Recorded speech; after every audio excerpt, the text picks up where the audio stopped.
Fellows, thank you and may God bless you once again for joining me on Africa, My Heritage TV. This, as usual, is your boy and your host, Kwame, the African child.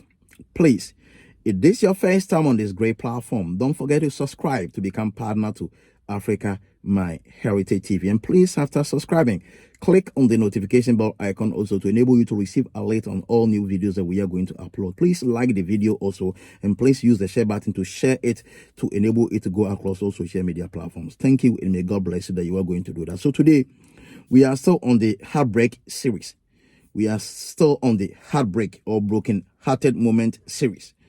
And the subject for today's discussion is reasonably how do I even put it in the right way that it can help my cherished viewers and subscribers out there to totally be in my shoes to feel whatever it is that I'm going to share with them. So I'm going to say that on this series, the caption needs to be, make sure you also offend your partner or your loved one when you guys are in the courtship or when you guys are in the dating stage. Make sure you both can offend one another as much as possible. Yes, it is also important. Yes, in the infancy stage of your relationship, in the infancy stage of your girlfriend or boyfriend relationship, you both needs to be offending one another frequently. It is also important. Yes, I have my reason for telling you this. You have to make sure that you are reasonably going to offend your partner, and your partner is also reasonably going to offend you. Do you know why that is important, or that is healthy for a successful relationship that can end into marriage? Listen. So among the mistakes that I made as I'm sharing my previous relationship experience or previous marriage experience with you is that one thing that I can be boastful of. Yes, one thing that I can be boastful of.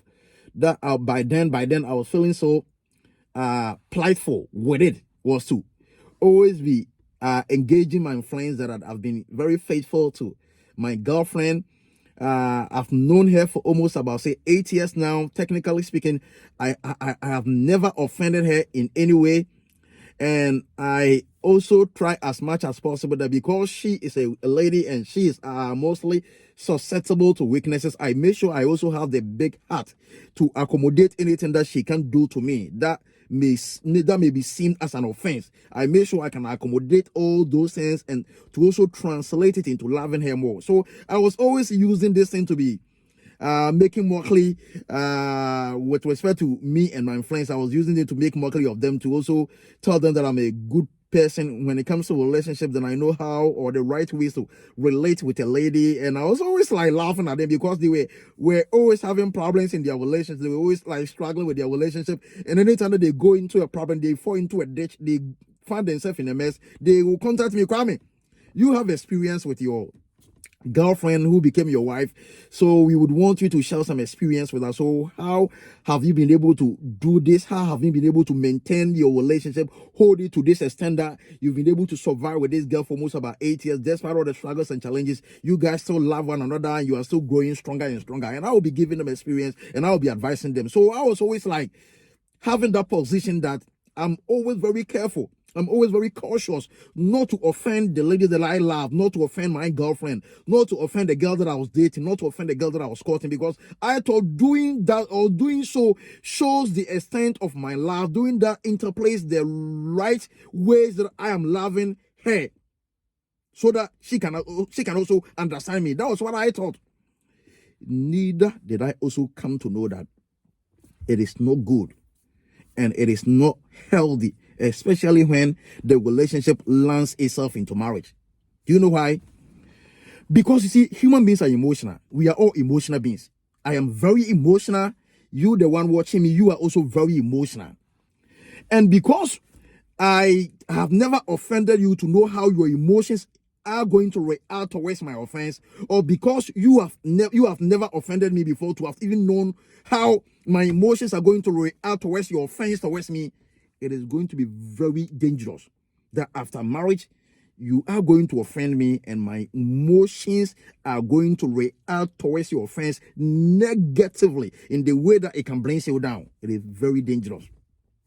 That is the reason why I'm taking my time to advise you that when you are with your true lover of your life, make sure that in one way or the other, technically with wisdom, you are going to offend the person, to be able to assess the weakness and the strength of the person anytime you've been able to offend her, or anytime he or she has been able to offend you. It is also important, because if you don't know, if you don't have this wisdom, if you don't have this knowledge, you guys may be very careful when you guys were dating, when you were courting, to an extent of not offending one another. But after the relationship has been able to become marriage, whenever the lady offends you, whenever your wife offends you, or whenever the husband offends the wife, because you didn't have that experience of offending me and me forgiving you, and me also offending you and you forgiving me, and we still rallying behind our disagreement to become agreement so that we can grow our relationship better. Once we've been able to marriage and that offense has become a center stage in our relationship, finding solution to it becomes problem, because we don't have experience of it at all.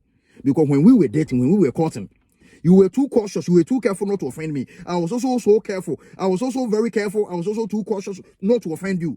So we didn't have that experience, knowing how you are weak when I have offended you, or knowing how I am also weak when you have offended me.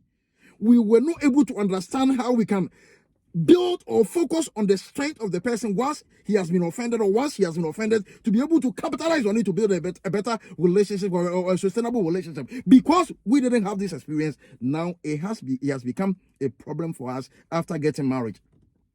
So the guy offended you, and you thought you married to an excellent guy, you thought you married to a perfect guy, you thought you married to a god, you thought you married to a demigod, you thought you married to someone who is not susceptible to weaknesses. So once after the person has been able to put ring on your finger and the person has offended you, you are like, what the hell is going on? We lived for almost about 8 years. We dated for almost about 8 years. We courted for almost about 8 years.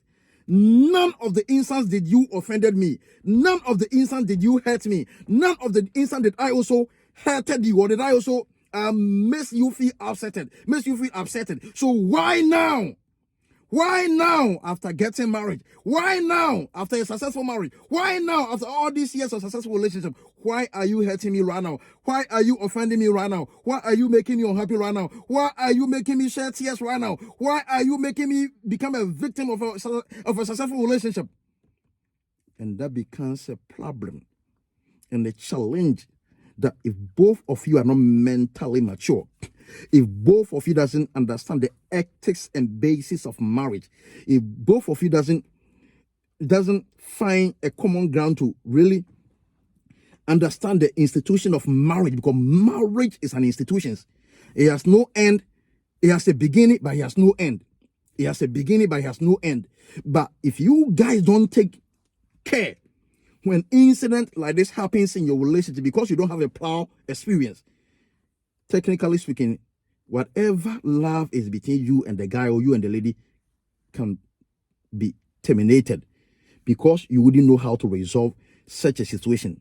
Because when such an incident happens, when the girl or your wife or your woman or your husband decides to communicate to his family, he's going to communicate in bitterness, and the woman is also going to do the same thing. So both angle of the family becomes bitter.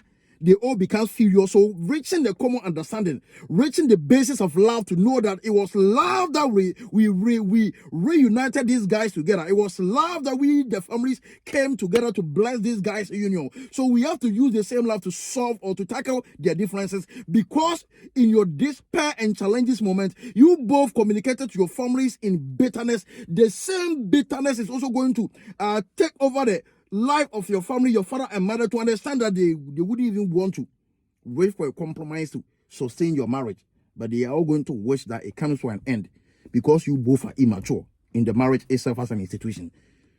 So please, I am a man of experience. I'm not that old, but I have a little experience in life. Life has taught me a lot. I've been through a lot in life, and he has given me some lessons. See, life is full of lessons that when is adhered to, it can help you, it can build you for better, and it can make you the better person of yourself that you have not even dreamt of before, if you can take the lessons of life seriously. So I have full of lessons within me with respect to all the relations that I've been before, and even the relationship or the marriage that I'm finding myself in right now. It's not easy. It has never been easy. But you have to always have that winning mentality that marriage has a beginning, but it has no end. So no matter the challenges, no matter the misunderstandings, no matter the cagey encounter, no matter the dissatisfaction that may arise from your side or from your woman or from your wife's side, you both have to still stand tall, stand together, reach a compromise, agree to disagree, and to always make the union a priority, to understand that no matter happens, you are going to protect your union. You are going to make sure your union sustains instead of it collapsing. If you don't reach this level of understanding, if you don't come to this basis of understanding, you are going to miss it. And by the time that you are going to realize your mistake, it's already too late for you. So please, my cherished viewers and subscribers out there right now that are dating, right now that are courting, right now you've been able to meet a girl that you've already fallen in love with, right now you've been able to meet a guy that you've already fallen in love with, right now you are married and you're going through challenges, you're going through some troubles, you're going through some despair moments with your wife, you are sharply disagreeing whenever it comes to critical issues that has to do with your life and that has to do with your family or the children you're going to raise. Please, with the greatest of respect to you, take time, sit your wife down, sit your husband down, go back into time, go back into memory, go back into history, and remember the love that you used to have for yourself. Prioritize your love, use the love to reach an understanding, agree to disagree, reach a compromise to protect your union, to protect your relationship. Because mind you, if you think you would want to walk away because your husband has offended you in a way that he has never done before, if you think you would want to walk away because your wife has offended you in a way that she has never done before, mind you, you may be successful in walking away. You may be successful in breaking your union. You may be successful in breaking your marriage. You may be successful in breaking your girlfriend relationship. But mind you, if you so have that mindset of meeting another person again, would you be able to imagine what that person is also going to do to you? Would you be able to imagine what is also going to happen between you and that person? And if always your stance and posture in life is, if a person's offended me in a way that I cannot withstand it, I'm going to walk away, then it means you're going to meet thousands of people and you are always going to walk away from their life, or it's either they're always also going to walk away from your life. So cherished viewers and subscribers, this is a productive advice born out of experience, born out of lessons that I'm still going through in life, that I decided not to keep to myself, that I'm going to reach out to my cherished viewers and subscribers out there and to share this productive message with them. I believe whatever it is that I'm communicating here is well understood, and it has given you much education, it's giving you much information that is going to help you to also have a very healthy and sustainable relationship. I love you a lot, you know that. Please, as I bring this video to a close, don't forget to subscribe to Africa My Heritage TV, and please, after subscribing, hit on the notification bell icon to enable you to receive alert on all new videos that we are going to upload. Thank you, and may God bless you with a successful relationship. Thank you.